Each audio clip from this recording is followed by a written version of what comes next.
Ganjar Pranowo menjadi wakilnya Prabowo Subianto misalkan gitu.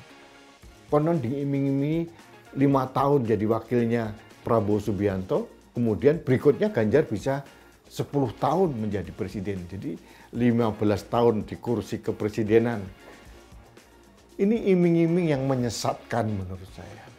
Memasangkan Prabowo dengan Ganjar Pranowo ini adalah sesuatu yang sangat menyesatkan dan sangat kontraproduktif.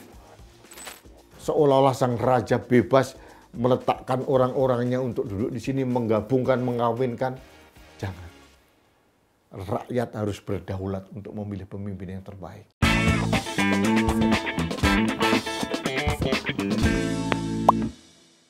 Halo sahabat Main TV, kita bertemu kembali dalam Rudis Mind. Sahabat Main TV, drama dalam Pilpres 2024 ini kadang-kadang memunculkan cerita-cerita yang aneh-aneh, yang menggelikan, seru, dan kadang-kadang memprihatinkan. Salah satunya ada wacana, entah dari mana itu asal cerita drama ini memunculkan Ganjar Pranowo akan dipasangkan dengan Prabowo Subianto. Karena kebetulan dari 3 capres ini hanya Anies Baswedan yang sudah punya pasangan, yaitu Muhaimin Iskandar. Dua-dua yang lain, Prabowo Subianto, Ganjar Pranowo masih jomblo.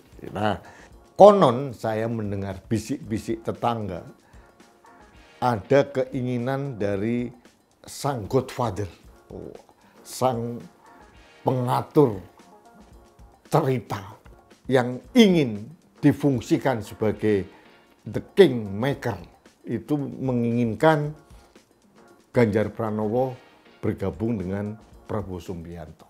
Konon yang saya dengar, kalau ini bergabung, dilema sang kingmaker ini teratasi. Karena dia tidak akan lagi dicap sebagai pengkhianat. Konon begitu ceritanya. Pertanyaan sekarang, apakah layak seorang Ganjar Pranowo dipasangkan dengan Prabowo Subianto?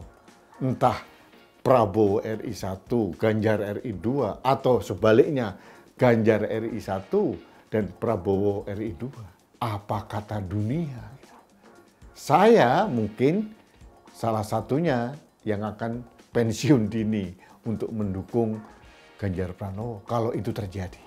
Karena secara objektif ini seperti minyak dan air.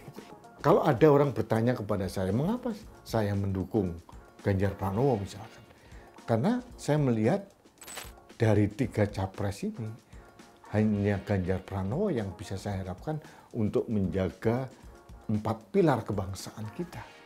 NKRI, Pancasila, UUD 45, dan Bhinneka Tunggal Ika.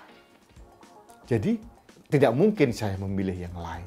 Nah, ada lagi yang penting, bahwa Pilpres pada intinya bukan sekedar memilih yang terbaik. Tapi yang lebih penting dari itu adalah mencegah orang buruk berkuasa. Kalau lihat konstelasi seperti itu, mana yang mungkin kalau Prabowo Subianto dipasangkan dengan Ganjar Pranowo sesuai dengan keinginan sang kingmaker, konon begitu. Kapabilitas Ganjar Pranowo jauh di atas Prabowo Subianto. Rekam jejak, tidak pernah mempunyai masa lalu yang kelam, tidak pernah dipecat dari institusi manapun, pernah dari bawah merintis sebagai kader partai, menjadi anggota legislatif, kemudian menjadi kepala daerah selama 2 periode. Ini komplit. Kemudian kalau tiba-tiba dimasukkan Ganjar Pranowo menjadi wakilnya Prabowo Subianto misalkan gitu. Konon diiming-imingi 5 tahun jadi wakilnya Prabowo Subianto, kemudian berikutnya Ganjar bisa 10 tahun menjadi presiden. Jadi 15 tahun di kursi kepresidenan. Ini iming-iming yang menyesatkan menurut saya. Karena secara logika memang benar sih. Prabowo Subianto tidak mungkin periode kedua kalau menang. Karena usianya sekarang itu sudah hampir 73 tahun. apalagi kondisinya pun juga tidak fit. Gitu. Jadi memang tidak mungkin kalau Prabowo menang sekarang lalu periode kedua usia 78 tahun mau mencalonkan lagi, ya tidak mungkin lah. Tapi apapun alasan-alasan itu, memasangkan Prabowo dengan Ganjar Pranowo ini adalah sesuatu yang sangat menyesatkan dan sangat kontraproduktif. Apa kata dunia gitu. Memaksakan kawin paksa. Jadi sangat tidak mungkin lah kita rakyat dipaksa untuk menerima pasangan yang sangat tidak ideal gitu. Ini sangat melemahkan harkat dan martabat Ganjar Pranowo sendiri. Dan satu hal lagi yang penting, partai PDI Perjuangan itu adalah pemenang pemilu. Mana mungkin pemenang pemilu itu harus menjadi nomor 2. Perolehan suaranya jauh di atas Partai Gerindra. Jadi wacana memaksakan Prabowo dan Ganjar Pranowo ini harus kita lawan. Saya bersyukur Ibu Megawati Soekarno Putri, Ketua PDI Perjuangan, menolak wacana itu.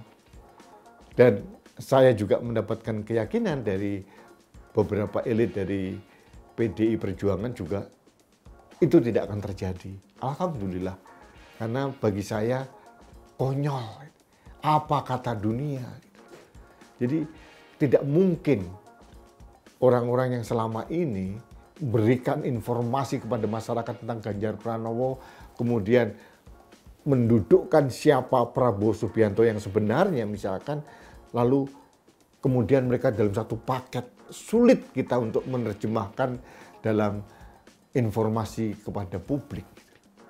Jadi menurut saya wacana ini hanya wacana dagelan saja, hanya tes ombak dari beberapa orang, dan kemungkinan ini juga disuarakan oleh sang Godfather supaya aman, supaya beliaunya tidak terjebak dalam dilema. Karena kalau mendukung ini dianggap tidak aman, kalau mendukung ini dianggap pengkhianat. Jadi dilema seperti itu akan terkikis kalau dua ini dipasangkan. Rakyat akan menolak. Kita harus mencegah langkah-langkah pragmatisme politik yang seperti itu. Negeri ini bukan milik mereka. Negeri ini bukan milik elit-elit politik di negeri ini. Negeri ini bukan kerajaan. Kita tidak mempunyai raja. Dan kita jangan membiarkan seorang raja yang bebas menentukan arah Indonesia menuju kemana. Seolah-olah sang raja bebas meletakkan orang-orangnya untuk duduk di sini, menggabungkan, mengawinkan. Jangan. Rakyat harus berdaulat untuk memilih pemimpin yang terbaik. Rakyat mempunyai kapasitas dan kapabilitas sebagai manusia merdeka untuk memilih pemimpin. Dan menurut saya harus hati-hati memilih pemimpin. Jangan sampai kelengahan kita selama 5 menit di bilik suara akan menjerumuskan bangsa ini ke dalam jurang perpecahan, jurang. Sulit saya membayangkan kalau negara ini dipimpin oleh orang-orang pragmatis gitu, yang hanya ngebet pengen berkuasa padahal sudah berulang kali gagal gitu.